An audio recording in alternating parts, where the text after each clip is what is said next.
நேற்று ஞானசார தேரர் சிறையில் அடைக்கப்பட்டது என்பது இலங்கை அரசியலில் இப்போது ஒரு தளம்பல் நிலையை ஏற்படுத்தி இருக்கிறது.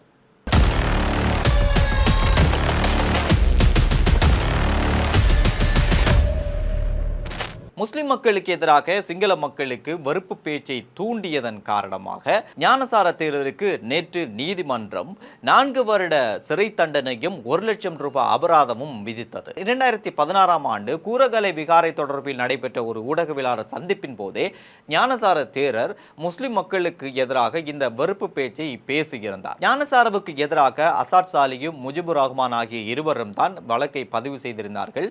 இதன் அடிப்படையில் தான் நேற்று நீதிமன்றம் இந்த தீர்ப்பை வழங்கியது. இதன் பிறகு ஞானசார தேரர் சிறையில் அடைக்கப்பட்டார். ஞானசார தேரர் சிறையில் அடைக்கப்பட்டது தொடர்பாக சமூக வலைதளங்களை பொறுத்தவரைக்கும் பல பிரச்சனை மேற்கொள்ளப்பட்டு வருகிறது.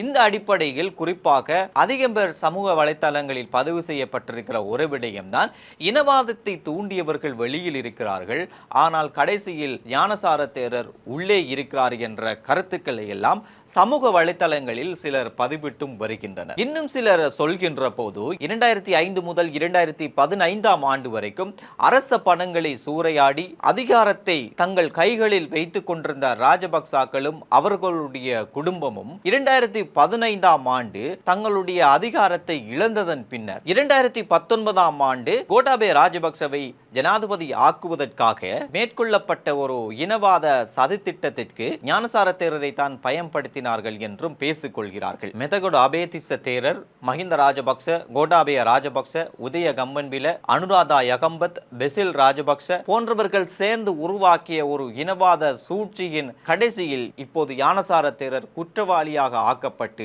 சிறையில் அடைக்கப்பட்டிருக்கிறார் என்றும் சிலர் பேசிக் கொள்கிறார்கள். அதே சமயம் நேற்று இடம்பெற்ற ஒரு ஊடகவியலாளர் சந்திப்பின் போது டலஸ் அழகப்பெரும இன்னும் ஜனாதிபதி தேர்தலுக்கு இருப்பது 193 நாட்கள் என்று குறிப்பிட்டிருந்தார். டலஸ் குறிப்பிட்டது போல இப்போது ஜனாதிபதி தேர்தல் நெருங்கிக் கொண்டிருக்கின்ற இந்த வேளையில் இனவாதத்தை தூண்டுகின்ற செயல்கள் நடக்குமாக இருந்தால் அது மிகவும் பயங்கரமானதாக இருக்கும். இந்த இனவாதத்தாலும் மதவாதத்தாலும் தான் இந்த நாட்டில் இருக்கின்ற மக்கள் மிகவும் காயப்படுத்தப்பட்டிருக்கிறார்கள். இதனால் திரும்பவும் இதே பாவத்தை மீண்டும் செய்வதற்கு மக்கள் விருப்பம் இல்லாமலும் இருக்கிறார்கள். எனவே இது குறித்து மக்கள் மீண்டும் அவதானமாக இருக்க வேண்டும் என்பதைத்தான் எங்களால் சொல்லக்கூடியதாக இருக்கிறது. இந்த கதை எப்படி இருக்க, இலங்கையினுடைய எதிர்க்கட்சி தலைவராக சஜித் பிரேமதாச இருந்தாலும் கனடாவில் இருக்கின்ற ஊடகங்கள் இலங்கையினுடைய எதிர்க்கட்சி தலைவராக அனுரகுமார திசாநாயக்க தான் இருக்கிறார் என்ற செய்திகளை எல்லாம் வெளியிட தொடங்கி இருக்கின்றன. அனுர கனடா சென்ற போது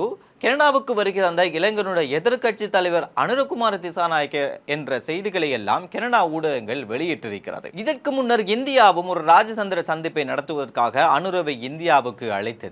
ஒருவேளை இந்தியாவும் அனுரகுமார திசாநாயக்க தான் இலங்கையினுடைய எதிர்க்கட்சி தலைவராக இருப்பாரோ என்று தெரியாமல் இந்த அழைப்பை ஏற்படுத்தி சந்திப்பை ஏற்படுத்தி இருக்கிறார்களா என்றும் சிலர் பேசிக் கொள்கிறார்கள். ஆனால் இலங்கையினுடைய எதிர்க்கட்சி தலைவராக இருக்கின்ற சஜித் பிரேமதாச இந்தியாவிடம் கேட்டிருக்கிறாராம், எங்களை அழைத்து நீங்கள் பேச வேண்டும் என்று. அதற்கு இலங்கையில் இருக்கின்ற இந்திய உயர்ஸ்தானிகத்தில் இருக்கின்ற அதிகாரி, எங்கள் நாட்டில் இப்போது தேர்தல் நடைபெற இருக்கிறது, தேர்தல் முடிந்தது பின்னர் மே அளவில் உங்களை அழைத்து பேசுகிறோம் என்று சொன்னதாக நாங்கள் கேள்விப்படுகிறோம். இந்த கதை எப்படி போனாலும் ஜனாதிபதி தேர்தல் என்பது இப்போது 3 பேருக்குள் நடக்குகின்ற ஒரு யுத்தமாக மாறி இருக்கிறது. ஆனால் ஊடகங்களில் காட்டுவது அனுர சஜித் ஆகிய இருவரையும் மட்டும்தான். ராஜபக்சாக்கள் திலீத், அனுர, சஜித் ஆகியோர் சிங்கள பௌத்த வாக்குகளை பெறுவதற்காக போட்டி போட்டுக் கொண்டு வேலை செய்து கொண்டிருக்கிற இந்த வேளையில் ரணில் விக்ரமசிங்க வடக்கு கிழக்கு வாக்குகளை பெறுவதற்காக அங்கு சென்றிருக்கிறார். கேள்விப்படுவது போன்று ரணிலுடைய அடுத்த இலக்கு மலையக வாக்குகளாத்தான் இருக்க போகிறது என்று தெரிய வருகிறது. இந்த அடிப்படையில் தான் சாகல கூட இந்தியாவுக்கு செல்ல உள்ளதாகவும் நாங்கள் கேள்விப்படுகிறோம். வடக்கு கிழக்கினுடைய செல்வாக்கு, அதே நேரம் மலையகத்தினுடைய செல்வாக்கு எல்லாவற்றையும் தனக்கு எடுத்து அதன் பிறகு ஐக்கிய மக்கள் சக்தியை இன்னும் உடைப்பதுதான் ரணிலுடைய அடுத்த திட்டம் என்றும் சிலர் பேசிக் கொள்கிறார்கள். நம்பகத்தகுந்த தகவலின்படி 2-3 நாட்களுக்கு முன்னர் மலையகத்தை பிரதிநிதித்துவப்படுத்துகின்ற ஒரு கட்சியினுடைய தலைவர் ரணிலை ரகசியமாக சந்தித்ததாக கேள்விப்படுகிறோம்.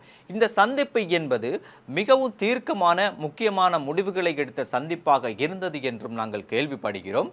இதில் அந்த மலையகத்தைச் சேர்ந்த கட்சியினுடைய தலைவர் ரணிலிடம் சொன்ன விடயம்தான், ஐக்கிய மக்கள் சக்தியில் இருக்கின்ற ராஜிதவோடு இருக்கின்ற ஆட்களை உங்கள் பக்கம் எடுத்து நீங்கள் வெற்றி பெற்றதாக காட்டுங்கள், அதன் பிறகு நாங்கள் உங்களோடு வந்து சேர்கிறோம் என்று ரணிலிடம் சொன்னதாக கேள்விப்படுகிறோம். இந்த கதையில் இருக்கின்ற உண்மை பொய் எதுவாக இருந்தாலும் அந்த மலையக கட்சியினுடைய தலைவருக்கு ரணில் சொன்ன விடயம் தான், நான் அடுத்த முறை கட்டாயம் ஜனாதிபதி தேர்தலில் போட்டியிடுவேன் என்று. அப்படி என்றால் இந்த முறை அரசியலில் ரணில் ஒரு வேறு மாதிரியான ஒரு விளையாட்டை விளையாடப் போகிறாரா? ரணிலுடைய இவ்வளவு கால அரசியல் வரலாற்றில் அவர் பெற்ற அனுபவங்கள், அவருடைய திறமைகள் அத்தனையும் ஒட்டுமொத்தமாக வைத்து ஒரு பெரிய ஒரு அரசியல் விளையாட்டை இந்த முறை விளையாடப் போகிறாரா? பொறுத்திருந்துதான் பார்க்க வேண்டும். இந்த மாதிரியான அரசியலுக்குள் மறைந்திருக்கின்ற வெளிவராத பல கதைகளையும் உங்களுக்கு நாங்கள் கொண்டு வருகிறோம். மீண்டும் அடுத்த வீடியோவில் உங்களை சந்திக்கும் வரை உங்களிடமிருந்து விடைபெறுகின்றேன்.